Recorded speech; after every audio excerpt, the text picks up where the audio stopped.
તો આરસ નો કરે, વિસાવદરનો અત્યારે પિકઅપ પૂરું થઈ ગયું. એટલે મહેરબાની કરીને તાલુકા જિલ્લામાં તમે તમારું પરફોર્મ બતાવો. ઉમેદવારો પસંદગીમાં ઘરે જવું પડે છે અને પગે પડીને ઉમેદવાર બહાર રહો.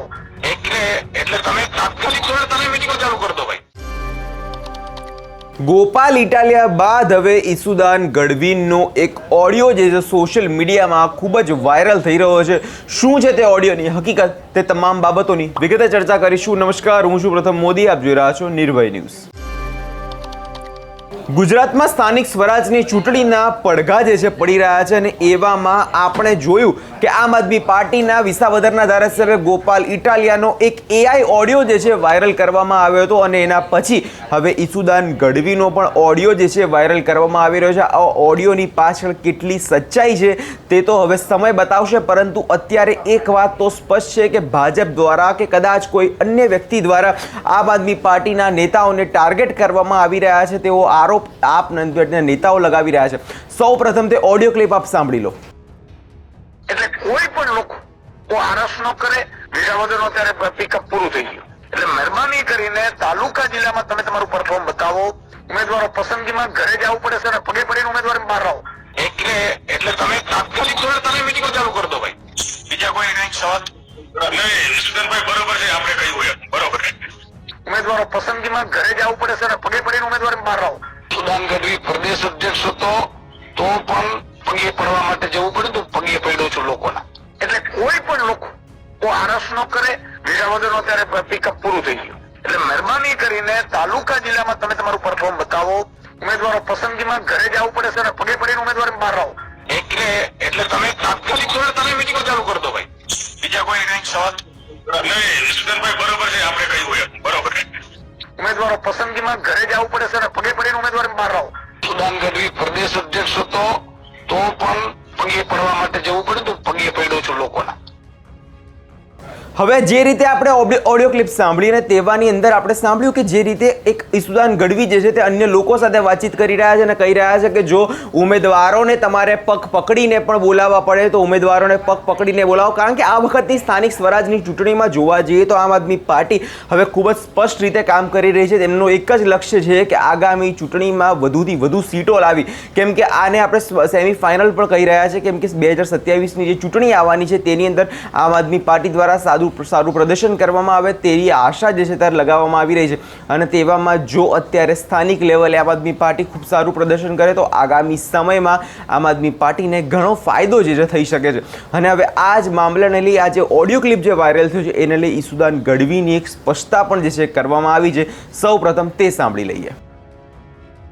મિત્રો, એક ઓડિયો ક્લિપ વાયરલ અત્યારે થઈ રહી છે મારી, કે જેમાં હું કહી રહ્યો છું કે ભાઈ સારા ઉમેદવાર હોય એના ઘરે જઈ અને જાઓ, એમને રાજનીતિમાં લાવો અને એને પગે પડવું પડે તો પગે પડો. અને આ વાત હું સ્વીકારું છું કે મેં જ કહ્યું છે. અને એટલા માટે કહ્યું છે કે આજે માત્ર ઈસુદાન ગઢવી, ગોપાલ ઇટાલિયા, ચેતર વસાવાથી અમે રાજનીતિ નહીં બદલી શકીએ. અમારે એવા હજારો લોકો જોશે કે જે લોકો ગુજરાતનું ભલું ઈચ્છતા હશે, ગુજરાત માટે કામ કરવા માંગતા હશે. એવા ભણેલા ગણેલા હોશિયાર સજ્જન લોકો રાજનીતિમાં આવી બહુ જરૂરી છે. અને એ લોકો એટલા માટે નથી આવી રહ્યા છે કે બધા લોકો એવું હાવ ઊભો કરી દીધો છે આ પોલિટિકલ પાર્ટીઓએ કે આ તો રાજનીતિ ગંદી છે, ખોટા કેસમાં ફસાવી દેશે, ડરાવી દેશે, ફેમિલીને ડરાવશે. અને એટલા માટે હું મારા કાર્યકર્તાઓને કહી રહ્યો છું કે જાઓ ઘરે ઘરે સારા સજ્જન લોકોને રાજનીતિમાં ચૂંટણી લડવા લઈ આવો.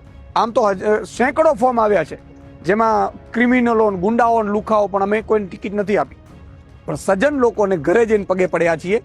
અને એવા કેટલાય ભણેલા ગણેલા હોશિયાર સામાજિક આગેવાનોને અમે રાજનીતિમાં આ ચૂંટણીમાં ઊભા રાખ્યા છે. હજારો લોકોને અમે 22-23 વર્ષના નવયુવાનોને, યુવતીઓને પણ મોકો આપ્યો છે. અમે ભાજપ કોંગ્રેસની જેમ ગુંડાઓ, લુખાઓ, લફંગાઓને ટિકિટો આપીને રાજનીતિ કરવા નથી માંગતા. અને એટલા માટે મેં આ શબ્દનો યુઝ કર્યો છે. અને આજે પણ કહું છું, ગુજરાતની જનતાને કહું છું કે સારા સજ્જન લોકો રાજનીતિમાં આવવા ખૂબ જરૂરી છે. અને જરૂર પડે મારા કાર્યકર્તાઓને પણ કહું છું કે હજી પગે પડીને પણ ઉમેદવારો એ કાઢજો. ખરાબ લોકો એને ટિકિટ ન આપતા આને આપજો. અને જરૂર પડે મને કહેજો, હું પણ પગે પડીશ. હા, એટલા માટે કે રાજનીતિ બદલવી હશે ને તો હજારી ક્રાંતિવીરો આપણે જરૂર પડશે, જે સજ્જન લોકો હોય, ભણેલા ગણેલા હોય અને જેને ગુજરાતીઓ પ્રત્યે પ્રેમ અને ગુજરાત માટે કંઈક કરવા માંગતા હોય એવા ભ્રષ્ટાચાર વિરોધી જે માનસિકતા ધરાવતા એવા લોકોને રાજનીતિમાં લાવવા પડશે. એટલે જે રીતે ઈસુદાન ગઢવીની સ્પષ્ટતા પણ સામે આવી હતી, તેમના દ્વારા પણ કહેવામાં આવ્યું કે ઓડિયો ક્લિપ જે છે વાયરલ કરવામાં આવી રહી છે, આની પાછળ કદાચ ભાજપનો હાથ હોઈ શકે જેવા આરોપો આમ આદમી પાર્ટીના નેતાઓ લગાવી રહ્યા છે. પરંતુ ક્યાંક ને ક્યાંક આ ઓડિયો ક્લિપ વાયરલ થઈ તેની અંદર ક્યાંક કદાચ સ્થાનિક લેવલે આમ આદમી પાર્ટીના ઉમેદવારો શોધવા મુશ્કેલ પડી રહી છે, તે સવાલ પણ અત્યારે સોશિયલ મીડિયામાં ખૂબ જ ચર્ચામાં આવ્યો. અને જે રીતે આ આખો ઘટનાક્રમ ત્યાં સર્જાઈ રહ્યો છે, છેલ્લા 15 દિવસથી આપણે જોઈએ કે આમ આદમી પાર્ટીના નેતાઓને ક્યાંક ને ક્યાંક ફસાવવામાં આવી રહ્યા છે કે તેમના વિરુદ્ધ જે છે એવા વિડીયો કે ઓડિયો ક્લિપ જે વાયરલ કરવામાં આવી રહી છે, જેને કારણે સ્થાનિકો પર તેમનો વિશ્વાસ ઉઠી જાય જેવી વાતો અત્યારે ચર્ચાઈ રહી છે. હવે તો સમય બતાવશે આગળના સમયમાં થાય છે શું, પરંતુ એક વાત તો સ્પષ્ટ છે કે આ ઓડિયો ક્લિપ વાયરલ થવાથી અત્યારે આમ આદમી પાર્ટીની મુશ્કેલીઓ કદાચ ક્યાંક વધી ના જાય તે જોવાનું. આ વિષયમાં તમારો શું અભિપ્રાય છે અમને કમેન્ટ કરી ચોક્કસથી જણાવજો અને અમારી ચેનલ નિર્ભય ન્યૂઝને લાઇક, શેર અને સબસ્ક્રાઇબ કરવાનું ભૂલશો નહીં.